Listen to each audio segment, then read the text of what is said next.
Bonjour à toutes, bonjour à tous, bienvenue pour ce deuxième décryptage de programme présidentiel.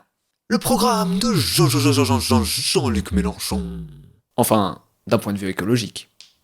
Le message qui va suivre est un avertissement. Jean-Luc Mélenchon n'est pas un candidat comme les autres. Pourquoi ? Eh bien, là où la plupart des candidats à l'élection présidentielle ont des plans toujours relativement flous, notamment au niveau de l'environnement, avec seulement des objectifs et des directions à suivre, mais pas forcément de propositions très précises et très nombreuses, eh bien Jean-Luc Mélenchon fait l'inverse. Des mesures environnementales, il en a beaucoup, certains diront même qu'il en a trop, bref, il est très ambitieux. Ainsi, même si évidemment c'est génial qu'il y ait autant de mesures dans un programme présidentiel pour l'environnement, j'appelle tout de même votre esprit critique pour que vous vous demandiez qu'est-ce qui est réaliste et qu'est-ce qui l'est moins. Vous êtes avertis ? Allez, on est parti. Ceci est la fin de l'avertissement. Commençons par parler de changement climatique. Jean-Luc Mélenchon souhaite une réduction de 65% de nos émissions de gaz à effet de serre d'ici à 2030. Vous avez bien entendu, 65%! Alors, ça fait un petit peu sourire. Il faut savoir qu'au niveau de l'Union Européenne, on a un objectif de moins 55% d'ici à 2030.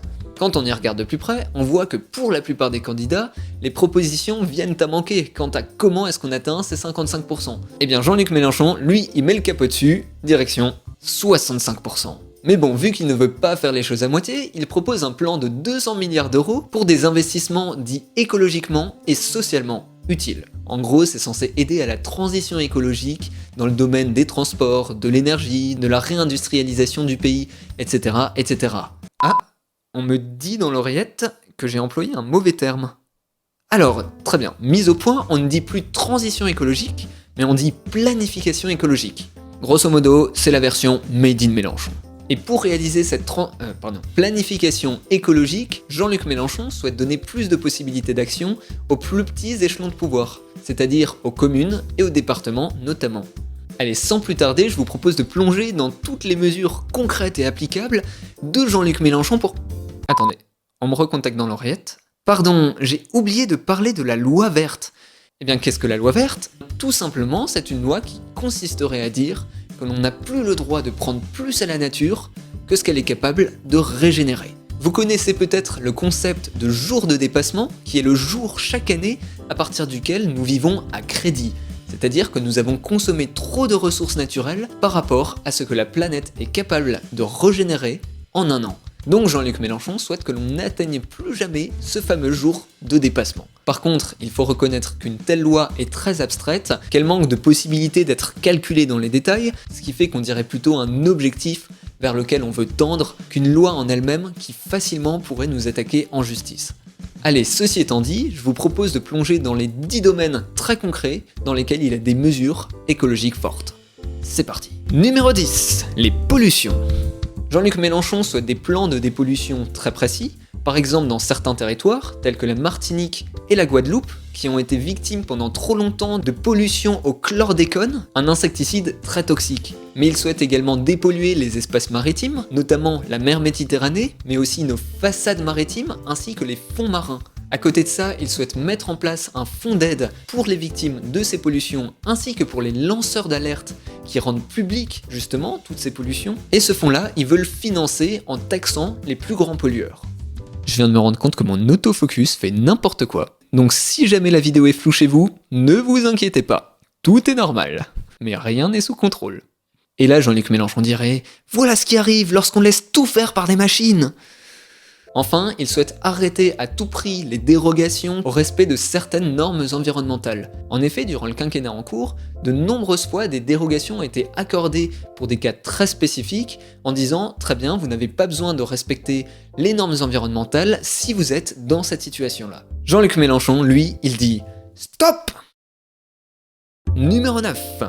La préservation de la biodiversité. Jean-Luc Mélenchon souhaite qu'on laisse 25% de la surface de nos forêts libres de toute emprise humaine pour favoriser la reconstitution d'habitats plus naturels. Ça aide évidemment à préserver la biodiversité, mais également ça augmente la capacité de stockage de carbone dans nos forêts. Bref, ça peut tout à fait être utile dans la lutte contre le changement climatique. De plus, Jean-Luc Mélenchon souhaite l'interdiction des coupes rases, technique qui consiste à abattre tous les arbres sur une parcelle donnée, C'est très critiqué concernant les impacts sur les écosystèmes ainsi que sur le stock de carbone dans ces forêts. Je vous rassure, en cas de nécessité sanitaire, Jean-Luc Mélenchon autorise tout de même ces coupes rases. Il souhaite ensuite une protection plus concrète des habitats et des écosystèmes, notamment en luttant contre l'artificialisation des sols. Au niveau global, Jean-Luc Mélenchon souhaite rompre et refuser les OGM, ainsi que tout accord commercial qui impliquerait de la déforestation importée ou bien une dégradation de la biodiversité ou du climat. Numéro 8. La publicité. Jean-Luc Mélenchon souhaite la réduction de l'incitation à la consommation, notamment par la réglementation de la publicité. Ainsi, il veut réduire la publicité dans l'espace public, mais également interdire les distributions de prospectus dans les boîtes aux lettres, interdire le démarchage téléphonique et interdire les écrans numériques que vous voyez et qui diffusent de la publicité dans le métro, dans la rue, etc. En plus de ça, il souhaite diminuer la publicité à la télévision et surtout interdire la publicité pour les produits les plus émetteurs de gaz à effet de serre, et ce, sur tout support publicitaire. Numéro 7. Les déchets. Pour commencer, Jean-Luc Mélenchon souhaite interdire immédiatement les plastiques à usage unique. Alors vous n'êtes sûrement pas sans savoir que l'interdiction du plastique à usage unique, elle a commencé il y a assez longtemps avec l'interdiction des sacs plastiques à usage unique, et que depuis elle se poursuit, elle a du mal à évoluer d'année en année en année, c'est un combat très lent, très long, très compliqué, mais Jean-Luc Mélenchon, lui, il arrive et il les interdit tous immédiatement.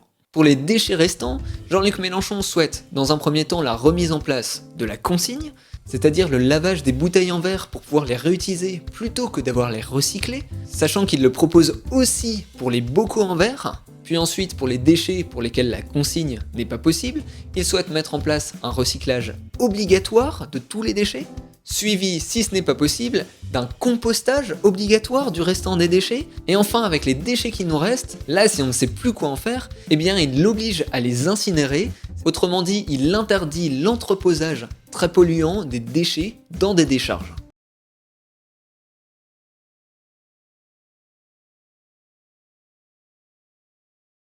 En plus de ça, pour éviter la production de trop de déchets, Jean-Luc Mélenchon souhaite rendre obligatoire l'éco-conception, c'est-à-dire la limitation autant que possible de l'utilisation de ressources non renouvelables lors de la production d'un produit. À côté de ça, Jean-Luc Mélenchon souhaite développer un max l'indice de durabilité des produits, c'est-à-dire l'indice qui mesure la durée de vie d'un produit et sa capacité à être réparé. Et vous vous en doutez, pour les produits qui auraient un indice de durabilité trop faible, eh bien Jean-Luc Mélenchon veut leur interdiction. En plus de ça, vu que l'objectif est de pouvoir réparer les produits, eh bien Jean-Luc Mélenchon veut rendre obligatoire la disponibilité de pièces de rechange pour réparer ces produits. Numéro 6. La maltraitance animale. Jean-Luc Mélenchon souhaite l'interdiction des fermes-usines, autrement dit de l'élevage intensif. Plus précisément, il souhaite l'interdiction de toute une série de pratiques qu'il dit cruelles pour les animaux, comme par exemple l'élevage des poules et des lapins en batterie. Il souhaite également limiter le temps de transport des animaux pour réduire le stress qui pèse sur les bêtes, mais aussi améliorer leurs conditions d'élevage en obligeant l'accès à l'air libre, mais aussi à du pâturage et à une surface minimale de vie dans tous les élevages. À côté de ça, il souhaite qu'on trouve des alternatives aux expérimentations sur des animaux en laboratoire, ainsi que l'interdiction de toute une série de pratiques de chasse et de loisirs, telles que les chasses à courre ou les spectacles incluant des animaux sauvages. Numéro 5. L'énergie. Vous êtes bien à l'écoute de la radio Énergie. Premièrement, Jean-Luc Mélenchon souhaite que l'on arrête de subventionner les énergies fossiles, y compris à l'étranger. Bref, vous prenez l'industrie des énergies fossiles et... Ensuite, il souhaite la sortie du nucléaire. Ça implique le démantèlement de notre parc actuel plutôt que sa prolongation, mais aussi l'abandon de tout nouveau projet de réacteurs nucléaires tels que des EPR, et enfin la reconversion des anciens sites de centrales nucléaires ainsi que de tous les emplois qui étaient liés. Et là, vous, chers auditeurs, réalistes, pragmatiques, vous vous dites « Mais attendez, comment va-t-on faire pour produire toute cette énergie ?»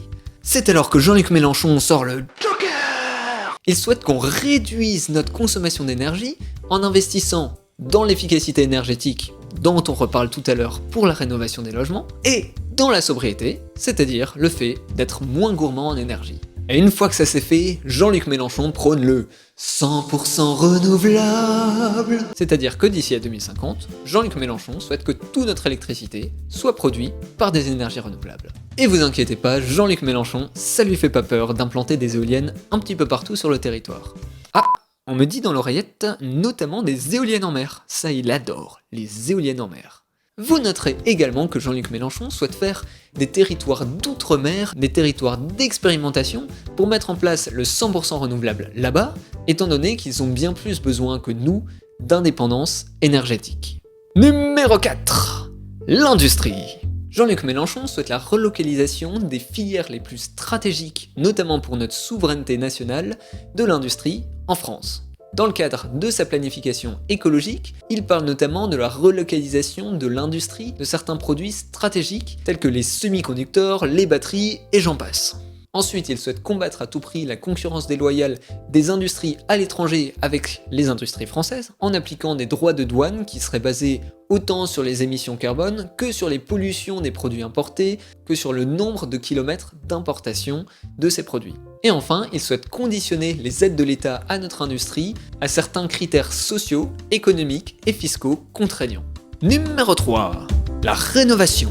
Jean-Luc Mélenchon souhaite doubler le rythme de rénovation actuel de bâtiments mal isolés, c'est ce qu'on appelle investir dans l'efficacité énergétique, et il souhaite cibler les aides accordées aux ménages pour ces rénovations en fonction des revenus de ces ménages. De plus, Jean-Luc Mélenchon souhaite développer l'industrie de matériaux biosourcés, c'est-à-dire par exemple du bois, de la terre et de la paille, qui n'ont pas certains impacts environnementaux négatifs que d'autres matériaux artificiels qui sont utilisés pour les rénovations. Et enfin, Jean-Luc Mélenchon souhaite rénover et adapter nos infrastructures pour qu'elles résistent mieux aux futurs impacts du changement climatique.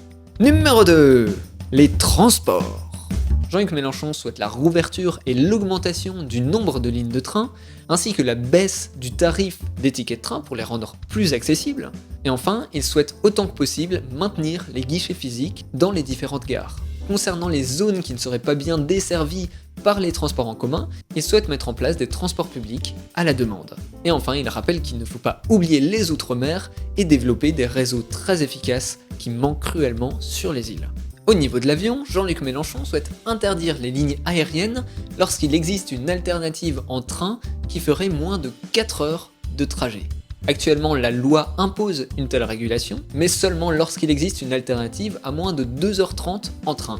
Jean-Luc Mélenchon souhaite donc l'augmenter à 4 heures. À côté de ça, Jean-Luc Mélenchon souhaite développer le covoiturage et les mobilités douces, c'est-à-dire le vélo, la marche à pied, le skateboard, le moonwalk, et j'en oublie sûrement beaucoup. N'hésitez pas dans les commentaires en dessous de la vidéo à balancer vos mobilités douces que vous utilisez. Et pour terminer, Jean-Luc Mélenchon souhaite que l'on réduise le nombre de poids lourds présents sur les routes de France, en redéveloppant ce qu'on appelle le ferroutage, c'est-à-dire le fait de mettre les poids lourds sur des trains pour qu'ils soient portés par le train plutôt que par leur moteur thermique, mais aussi lorsque cela fait plus sens, il propose de développer le transport de marchandises par voie maritime, par exemple le long des côtes. Numéro 1. L'agriculture. Jean-Luc Mélenchon souhaite favoriser la relocalisation de notre agriculture, ainsi que les circuits courts et les pratiques agricoles plus soutenables d'un point de vue environnemental, à côté de quoi il souhaite l'augmentation du nombre de main-d'œuvre, ainsi que du nombre d'agriculteurs et d'exploitations partout sur les territoires. Il préfère les petites exploitations qu'il dit à taille humaine, et pour tous ces agriculteurs, il veut augmenter leur rémunération. À titre indicatif, il parle de créer 300 000 nouveaux emplois dans ce domaine. Et le bio! Bien sûr, Jean-Luc Mélenchon veut aussi favoriser le passage à l'agriculture biologique.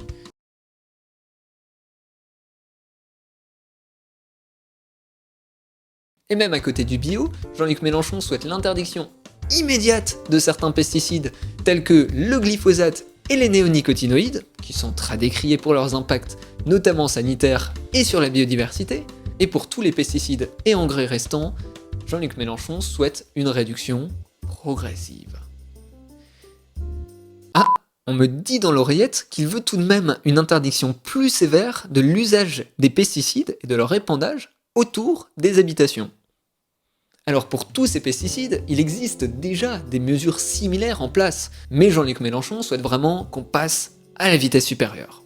Et pour mettre en place toute cette liste de mesures concernant l'agriculture, il souhaite une refonte de la politique agricole commune. Et vous le voyez venir, concernant les Outre-mer, il souhaite mettre en place toutes ces mesures au plus vite pour pouvoir expérimenter l'indépendance alimentaire. Allez, une petite dernière pour la route. Eh bien, sachez que dans les cantines, autrement dit dans les lieux de restauration collectifs, Jean-Luc Mélenchon souhaite une agriculture 100% bio, locale et avec systématiquement une option végétarienne.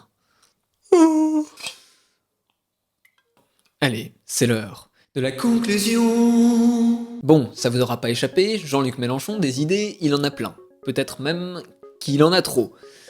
Donc je conclurai simplement là-dessus. Je n'ai pas de doute que si l'ensemble de ces mesures étaient appliquées à la lettre, a priori face à des problèmes tels que le changement climatique ou la perte de biodiversité, on ferait un énorme pas en avant. Toutefois, je vous invite évidemment à rester critique et à vous demander pour chacune de ces propositions, dans quelles mesures sont-elles réalisables, et pour répondre à cette question, je vous invite à regarder autour de vous et à vous demander dans quelles mesures chacune de ces industries, chacun de ces domaines d'activité sont capables de faire de telles transitions si rapidement. En tout cas, évidemment, je ne peux pas émettre de trop grands reproches à un candidat qui aurait autant d'ambition sur le point de vue environnemental. Toutefois, je vous rappelle deux choses absolument fondamentales. D'une part, un programme présidentiel n'est jamais le reflet parfait d'un quinquennat qui tenterait d'appliquer ce programme. D'autre part, il n'y a pas que l'écologie qui compte dans les programmes présidentiels, donc allez voir au-delà pour vous faire votre opinion. Allez, je pense que j'ai assez parlé pour aujourd'hui. Si vous avez apprécié cette vidéo, n'hésitez pas à vous abonner, à la partager partout, à la liker. Et pour conclure cette vidéo, je vais citer un grand homme. À viser la lune, on atterrit au pire sur les étoiles.